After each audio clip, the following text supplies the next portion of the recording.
UP scholarship BEd second year वालों को अपना फॉर्म रिन्यूअल करने के बाद फॉर्म में क्या क्या चेंज करना है, तो इस वीडियो में मैं आपको कंप्लीट बताऊंगा। फॉर्म आपका मोबाइल से कंप्लीट हो जाएगा, इसमें कोई भी प्रॉब्लम नहीं होगी।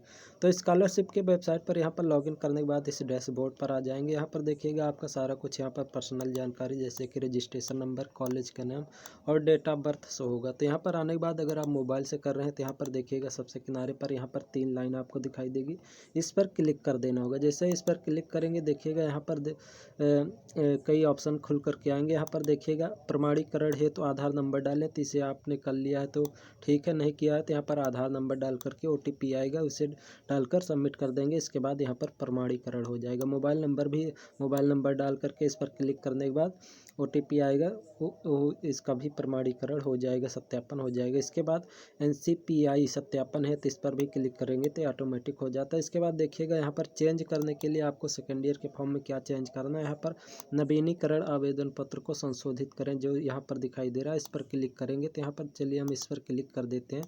मेन यही है, यहीं से चेंज होगा सेकेंड ईयर वालों का। तो यहाँ पर नवीनीकरण इस पर क्लिक करते हैं और इसके पर जैसे ही क्लिक करेंगे यहाँ पर देखिएगा आपका 5 सेक्शन यहाँ पर दिखाई देगा। पहला यहाँ पर देखिएगा रजिस्ट्रेशन का, शैक्षणिक, निजी और शुल्क संबंधित गत वर्ष। यहाँ पर देखिएगा 5 सेक्शन है, लेकिन यहाँ पर हमें जो चेंज करना होगा यहाँ पर केवल शैक्षणिक, शुल्क संबंधित और गत वर्ष 3 ही सेक्शन में हमें चेंज करना है, बाकी यहाँ पर कुछ नहीं करना होता है।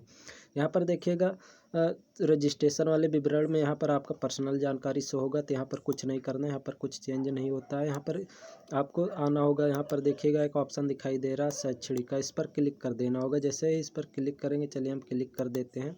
जैसे यहाँ पर क्लिक करेंगे यहाँ पर आपका शैक्षणिक का विवरण खुल जाएगा। यहाँ पर देखिएगा आपका शैक्षणिक का विवरण खुल जाएगा। यहाँ पर स्क्रॉल करके नीचे जाएंगे और यहाँ पर देखिएगा जैसे ही नीचे जाएंगे यहाँ पर आपको दिखाई देगा बैचलर ऑफ एजुकेशन, यानी कि ये फॉर्म आपका बीएड का है। तो यहाँ पर आपका कोर्स का नेम, यहाँ पर पाठ्यक्रम का नेम और कोर्स का नेम दोनों ही समान होता है। यहाँ पर अभी वेबसाइट के कारण नहीं दे रहा है, दिखाई दे रहा है। यहाँ पर भी बैचलर ऑफ एजुकेशन होगा। तो यहाँ पर देखिएगा बैचलर ऑफ एजुकेशन यानी कि आपका ये बीएड का फॉर्म है। तो यहाँ पर आपका पाठ्यक्रम का नाम दिखाई दे देगा। इसके बाद यहाँ पर चेंज केवल 2 सेक्शन में करना होगा। इसके बाद यहाँ स्क्रॉल करके नीचे आएंगे। यहाँ पर सबसे पहले देखिएगा प्रवेश, यहाँ पर वर्तमान पाठ्यक्रम के प्रथम वर्ष में प्रवेश तिथि यानी फर्स्ट ईयर में था, तो फर्स्ट ईयर में किस तारीख को एडमिशन लिया था, तो ये डेट यहाँ पर आपकी पहले से रहेगी, इसमें कोई भी चेंज नहीं होगा। देखिएगा यहाँ पर हल्का सा ग्रे कलर का दिखाई दे रहा है, तो यानी कि इसमें आपका कोई भी चेंज नहीं होगा। चेंज करना जो है यहाँ पर आपको देखिएगा जो दिखाई दे रहा है पाठ्यक्रम के वर्तमान सत्र में, यानी कि वर्तमान सेकेंड ईयर में आपका कौन से डेट को एडमिशन लिया है, तो यहाँ पर आपको ये चेंज करना होगा। जो कि यहाँ पर पुराना वाला ही पड़ा था 31/10/2022, जैसे कि मेरा था, तो यहाँ पर 31/10 दोनों सेम ही था, तो यहाँ पर पड़ा हुआ था। अब सेकेंड ईयर का एडमिशन डेट जो कि सेकेंड ईयर में जिस तारीख को लिया है, यहाँ पर वो वाली डेट डालनी होगी। तो यहाँ पर चलिए हम यहाँ पर वो वाली डेट डाल देते हैं जिस तारीख को यहाँ पर 2023 यानी कि सेकेंड ईयर में हमने एडमिशन लिया। तो यहाँ पर तारीख डालने के लिए इस पर क्लिक करके इसके बाद देखिएगा तो हमने यहाँ पर सेकेंड ईयर में एडमिशन यहाँ पर देखिएगा 9/11/2023 को लिया था। तो यहाँ पर चलिए हम डाल देते हैं, यहाँ से 2023 कर देंगे। इसके बाद यहाँ पर देखिएगा इसे 11 कर देंगे और 9 नवंबर को 2023 में एडमिशन सेकेंड ईयर में लिया था, तो यहाँ से कर देते हैं। इसके बाद 9/09 यहाँ पर देखिएगा। इसके बाद यहाँ पर एक ऑप्शन होता है, यहाँ पर विश्वविद्यालय बोर्ड एफिलेटिंग एजेंसी का नाम यहाँ पर देखिएगा आपको दिखाई देगा। यहाँ पर अगर आप किसी और यूनिवर्सिटी से हैं तो यहाँ पर चेंज होता है, तो कर लीजिएगा आप अपने यूनिवर्सिटी के अनुसार। यहाँ पर देखिएगा मेरा राम मनोहर लोहिया अवध यूनिवर्सिटी फैजाबाद से है, तो यहाँ पर एक ही बार यहाँ पर होता है, UIN बनता है, वही दोनों साल में वैलिड रहता है। तो यहाँ पर देखिएगा यहाँ पर मेरा सेम ही है, दोनों साल में यही रहेगा। तो यहाँ पर कुछ नहीं चेंज करना। अगर आपका चेंज है तो यहाँ पर भी आप क्लिक करके अपना यहाँ से देखिएगा चेंज कर सकते हैं। यहाँ पर क्लिक करेंगे और आपका अगर चेंज होता है तो यहाँ से इसे हटा करके और जो भी हो कर देंगे। तो मेरा यहाँ पर कुछ नहीं करना है, यहाँ पर केवल हमें यहाँ पर एडमिशन डेट ही चेंज करना था, 9/11/2023 कर दिया है 31/10/2022 से। तो यहाँ पर देखिएगा मुझे इसमें कुछ नहीं करना, डेट ही चेंज करना है शैक्षणिक विवरण में। और दूसरा यहाँ पर एफिलेटिंग पंजीयन क्रमांक, विश्वविद्यालय एफिलेटिंग एजेंसी का पंजीयन क्रमांक करना होता है। अगर चेंज होता है तो, नहीं होता है तो इसे सेम ही रहने देंगे, जैसे कि मैंने सेम यहाँ पर रख दिया। इसके बाद यहाँ पर देखिएगा ये 46,673 जो दिखाई दे रहा है, यहाँ पर डालेंगे 46,673।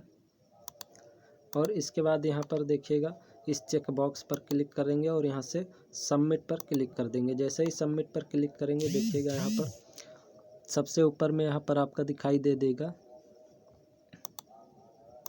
सबमिट पर क्लिक करते ही यहाँ पर देखिएगा आपको सबसे ऊपर में यहाँ पर आपको सक्सेसफुली अपडेटेड का यहाँ से पता चल जाएगा कि यानी आपका अपडेट यहाँ पर सक्सेसफुली हो गया। यहाँ पर सक्सेसफुली अपडेटेड का लिखा हुआ आपको दिखाई दे देगा सबसे ऊपर में। इसके बाद देखिएगा अब आपका यहाँ पर शैक्षणिक में चेंज हो गया। अब यहाँ पर आपको कुछ निजी में कुछ नहीं करना है, यहाँ पर निजी में कुछ नहीं होता। मैं आपको यहाँ पर क्लिक करके दिखा देता हूँ, निजी में कुछ होता नहीं है फिलहाल।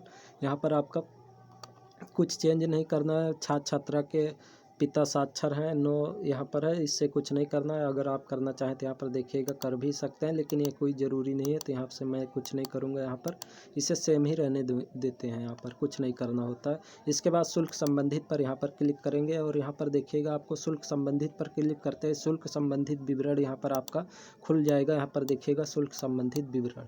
इसके बाद देखिएगा यहाँ से कॉलेज से जो भी हो पता कर लीजिएगा कॉलेज में आपके क्या डालना है। जैसे कि यहाँ पर मेरे कॉलेज में ये फर्स्ट ईयर का 51,250 रुपये डलवाया था, जो कि फर्स्ट ईयर में पड़ा हुआ था। अभी सेकेंड ईयर में ये फीस 30,000 डालने को बोला गया है, तो यहाँ से मैं 30,000 कर दूंगा। अगर आपका यहाँ पर कुछ और है तो आप अपने अनुसार कॉलेज के जो भी कॉलेज वाले भरवा रहे हो उतना रुपया डाल करके यहाँ से सबमिट कर देंगे। चलिए अभी यहाँ पर हमारे कॉलेज में 30,000 बोला गया, तो यहाँ पर देखिएगा इसे हटा देंगे और यहाँ से 30,000 कर देते हैं। यहाँ पर 30,000 हो गया। इसके बाद देखिएगा यहाँ पर 24,991 यहाँ पर दिखाई दे रहा है, यहाँ पर लिखेंगे 24,991 और यहाँ पर देखिएगा इस पर यहाँ पर चेक बॉक्स पर यहाँ पर क्लिक कर देंगे। यहाँ पर देखिएगा जो दिखाई दे रहा है चेक बॉक्स, इस पर क्लिक करने के बाद यहाँ पर अपडेट का जो ऑप्शन दिखाई दे रहा है, इस अपडेट से यहाँ पर क्लिक कर देंगे। इसके बाद यहाँ पर 30,000 रुपये फीस अपडेट हो जाएगी। इस प्रकार से आप अपना फीस अपडेट कर देंगे। चलिए हम यहाँ से कर देते हैं, अपडेट पर क्लिक करते हैं और देखिएगा जैसे अपडेट करेंगे यहाँ पर देखिएगा फिर से वेबसाइट रिफ्रेश होगी और यहाँ से फिर से एक बार आपको यहाँ पर अपडेटेड सक्सेसफुली का यहाँ पर लिखा हुआ दिखाई दे देगा, जिससे कि आपको पता चल जाएगा आपके फार्म में ये चीज़ अपडेट हो गई। यानी कि अब जो 51,250 रुपये फीस थी वो यहाँ पर देखिएगा अपडेट हो गए, सक्सेसफुली अपडेट हो गई। अब वो फीस यहाँ पर 30,000 रुपये डल गई। इसके बाद देखिएगा गत वर्ष पर यहाँ पर क्लिक करेंगे, जो कि यहाँ पर गत वर्ष का सेक्शन दिखाई दे रहा है। यहाँ पर क्लिक करने के बाद देखिएगा खुलेगा गत वर्ष का ऑप्शन, यहाँ पर आएगा गत वर्ष का यहाँ पर विवरण खुल जाएगा और यहाँ पर गत वर्ष का विवरण खुल चुका है। चलिए हम इसे स्क्रॉल करके नीचे आते हैं। यहाँ पर देखिएगा गत वर्ष का विवरण में यहाँ पर आपको पास पर क्लिक करेंगे तो यहाँ पर देखिएगा प्रमोटेड विथ मार्क, यहाँ पर 4 ऑप्शन दिखाई दे रहा है, लेकिन इस बार इस प्रमोट का कोई सिस्टम नहीं है। तो यहाँ से पर आपको केवल पास ही पर क्लिक करना होगा, फेल का भी कोई ऑप्शन नहीं। तो यहाँ पर पास वाले पर पास ही पर क्लिक करेंगे और यहाँ पर पास करने के बाद यहाँ पर एक ऑप्शन होता है गत वर्ष की परीक्षा प्रणाली, तो आपकी यूनिवर्सिटी कोई दूसरी है। तो यहाँ से देखिएगा एक सेमेस्टर प्रणाली भी होती है, यानी कि एक साल में 2 सेमेस्टर होते हैं 6 महीने का, और यहाँ पर 6 महीने में पेपर हो जाता है। तो अगर सेमेस्टर प्रणाली है तो क्लिक करेंगे और यहाँ पर मेरे यूनिवर्सिटी में वार्षिक प्रणाली है परीक्षा का, एक साल में एक ही पेपर होता है। तो यहाँ पर मैंने वार्षिक परीक्षा प्रणाली क्लिक कर दिया। इसके बाद देखिएगा वार्षिक परीक्षा अंक प्रणाली, यानी कि अगर आपका एग्ज़ाम में अंक मिलता है डायरेक्ट तो यहाँ पर अंक प्रणाली करेंगे। अगर नंबर CGPA प्रणाली या SGPA में मिलता है तो यहाँ से अपने अनुसार कर सकते हैं, लेकिन मेरा यहाँ पर देखिएगा मेरा वार्षिक परीक्षा अंक प्रणाली है, तो यहाँ पर वार्षिक परीक्षा अंक प्रणाली पर क्लिक कर देंगे। इसके बाद यहाँ पर देखिएगा नंबर डालना होता है गत वर्ष का प्राप्तांक, यानी जितने नंबर में से जितना नंबर पाए हैं। जैसे कि 700 में से 495 नंबर मिला हुआ है तो यहाँ पर नंबर डालेंगे, और कितने में से कितना मिला हुआ है, जैसे कि 700 में से 495 मिला हुआ है तो यहाँ पर डालेंगे। जो भी हो आपका अपने अनुसार देख लीजिएगा। इसके बाद यहाँ पर एक ऑप्शन होता है गत वर्ष का प्रतिशत, तो ये ऑटोमेटिक ही जैसे ही ये दोनों डाल देंगे आप, यहाँ पर प्रतिशत अपने आप ही आ जाता है, इसमें कोई दिक्कत नहीं होती है। ऐसा नहीं कि आपको परसेंटेज निकाल करके डालना है। यहाँ पर परसेंट जैसे ही आप गत वर्ष का प्राप्तांक और पूर्णांक यहाँ पर डालेंगे, यहाँ पर परसेंटेज जो भी बन रहा होगा अपने आप ही आ जाएगा। इसके बाद यहाँ पर आपको अपने कॉलेज का नाम डालना होगा। यहाँ पर देखिएगा जो भी आपके कॉलेज का नाम हो यहाँ पर अपने अनुसार कर लेंगे। यहाँ पर अपने कॉलेज का नाम डाल देंगे जो कि मैंने पहले से ही डाल रखा है। और डालने के बाद यहाँ पर देखिएगा एक ऑप्शन, अब इसमें भी गत वर्ष में भी सब कुछ हो गया। अब यहाँ से आपको अपडेट करना होगा। तो अपडेट करने के लिए यहाँ पर आपको 73,800,981 जो है यहाँ पर आपको डालना होगा। 73 आपका अलग शो करेगा, तो यहाँ से अपने अनुसार कर लेंगे जो भी हो 981।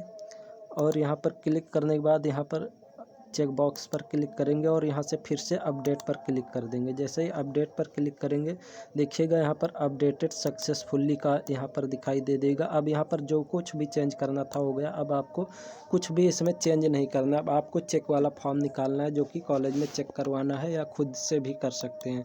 तो चेक वाला फॉर्म निकालने के लिए यहाँ पर आएंगे, यहाँ पर क्लिक कर देंगे जो कि यहाँ पर देखिएगा होम का सिंबल दिखाई दे रहा है, इस पर क्लिक कर देंगे। जैसे ही इस पर क्लिक करेंगे, चलिए हम क्लिक कर देते हैं। इसके बाद आप अपने फार्म के होम पेज पर डैशबोर्ड पर चले जाएंगे। जैसे इस पर क्लिक करेंगे देखिएगा यहाँ पर चले आए होम डैशबोर्ड पर और यहाँ से क्लिक करेंगे।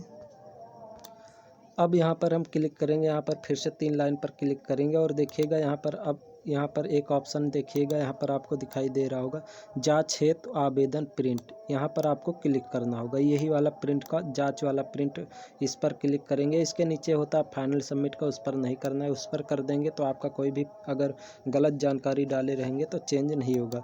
तो यहाँ पर से जाँच वाला प्रिंट निकाल लेंगे क्लिक करके। आप अपने PDF फॉर्म में भी सेव कर सकते हैं और जा करके निकलवा भी सकते हैं उसको। और यहाँ पर अगर आपका कुछ गलत मिलता है जांच में तो यहाँ पर कोई भी दिक्कत की बात नहीं। यहाँ से फिर से आएंगे, यहाँ पर नवीनीकरण आवेदन पत्र को संशोधित करें पर इस पर फिर से क्लिक करेंगे और फिर से यहाँ पर चेंज कर सकते हैं। बस B.Ed सेकेंड ईयर वालों को यहीं इतना ही करना है। इसे बाकी फॉर्म में कुछ नहीं है, बाकी सब कुछ पहले का ही विवरण है। फ़ोटो, नाम सब कुछ पहले का ही रहेगा। इसके बाद आप अगर यहाँ पर सब कुछ सही रहता है तो इसके नीचे फाइनल सबमिट का ऑप्शन है, वहाँ से आप अपना फॉर्म फाइनल सबमिट कर सकते हैं। उसके 3 दिन बाद आपका फाइनल प्रिंट निकल जाएगा।